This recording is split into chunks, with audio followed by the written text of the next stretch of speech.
অনেক বড় একটা টার্নিং। এই যে ড্রেন দিয়ে দিছে রাস্তার উপর দিয়ে। এই রাস্তাটা সুন্দর লাগতেছে রাইড করতে, মাঝে মাঝে কর্নারিং পাচ্ছি, তো ভালোই লাগতেছে।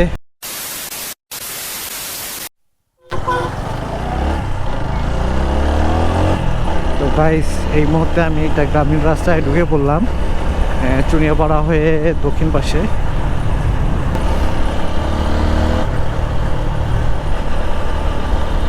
পুরাই গ্রামীণ পরিবেশ, সাথে তো দেখতে পাচ্ছেন নেরো রাস্তা।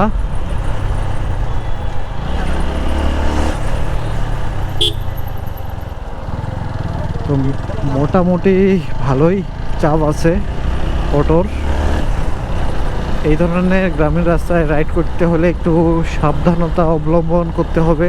এই যে দেখেন রাস্তায় মুরগি, হাঁস, গরু থাকতে পারে, যে কোনো মুহূর্তে সাইড থেকে দৌড় মারতে পারে, মানে বাইকের সামনে। তো এইদিকে সাবধান।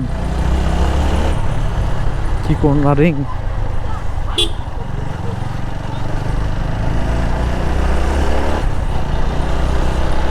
মাঝে মাঝে এই ধরনের গ্রামীণ রাস্তাগুলো রাইড দিতে ভালো লাগে, আবার মাঝে মাঝে খারাপ লাগে। ওই গরু, ছাগল, হাঁস, মুরগি, বাচ্চা কাচ্চা দৌড় মারে, তো এই বিষয়গুলো ভাবলে একটু খারাপ লাগে। এই রাস্তায় অনেক বড় বড় টার্নিং।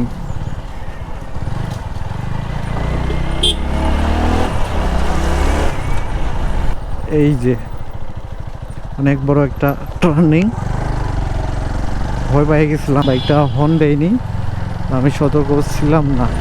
এই দিক দিয়ে সতর্ক থাকতে হবে অবশ্যই।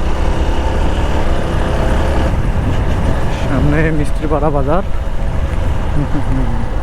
আর এখন 1:03 বাজে, দুপুরের সময়। রিসেন্ট মুরগির বাচ্চা দৌড় মারল। তো দোকানগুলা বন্ধ, কিছু কিছু খোলা আছে, লোকজনও খুব একটা নাই বাজারগুলাতে।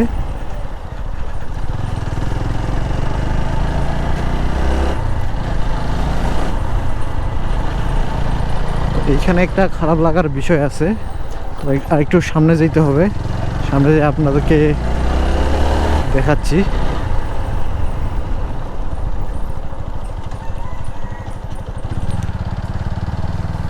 এই হলো একটা রাস্তা, তো এই রাস্তার মধ্যে এই যে ড্রেন দিয়ে দিছে রাস্তার উপর দিয়ে, ড্রেনের পানি যায় এই রাস্তার উপর দিয়ে। এইখানে যদি নিচে একটা পাইপ করে দিত নিচ দিয়ে, তাহলে ভালো হইতো। এখানে পানি যাওয়ার কারণে রাস্তাটাও ওই জায়গায় ভাঙে গেছে। তো যারা কর্তৃপক্ষ আছে, তো তাদের কাছে আমি রিকোয়েস্ট করব এই বিষয়গুলো যাতে দেখে, এবং এই বাসার যে মালিক, তো মালিককেও বলবো, যদি আপনি এই ভিডিওটা দেখে থাকেন, অবশ্যই আপনি ওই ড্রেনটা রাস্তার নিচ দিয়ে দিবেন পাইপ পুঁতে দিয়ে, তাহলে রাস্তার ক্ষতি হবে না, আর আমাদের সাধারণ যারা পথচারী আছি, তো আমাদেরও সুবিধা হবে। যাই হোক, এই রাস্তাটা সুন্দর লাগতেছে রাইড করতে, মাঝে মাঝে কর্নারিং পাচ্ছি, তো ভালোই লাগতেছে কর্নারিং করে। আরে সামনে তো অনেক বড় কর্নারিং।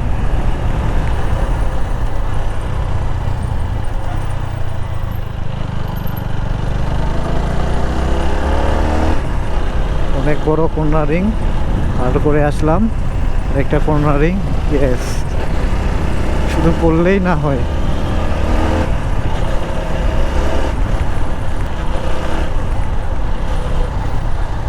আমার গোপ্রোর ব্যাটারিতে সম্ভবত চার্জ কম আছে, যে কোনো মুহূর্তে বন্ধ হয়ে যাইতে পারে। আর মুরব্বি চলে আসছে রাস্তার সামনে। এই যে দেখেন হাঁস। এই হলো একটা গ্রামীণ রাস্তার রাইডের সমস্যা। তো গাইস, আমার গোপ্রোতে চার্জ নাই, তো আজকের এই ভিডিওটি এখানেই শেষ করে দিতে হচ্ছে। তো ভিডিওটি ভালো লাগলে অবশ্যই লাইক, কমেন্ট, শেয়ার করবেন। আর আপনারা যদি ফেসবুকে দেখে থাকেন, তাহলে অবশ্যই পেজটি ফলো করবেন, আর ইউটিউবে দেখে থাকলে চ্যানেলটি সাবস্ক্রাইব করবেন। ধন্যবাদ আপনাদের সকলকে, টাটা।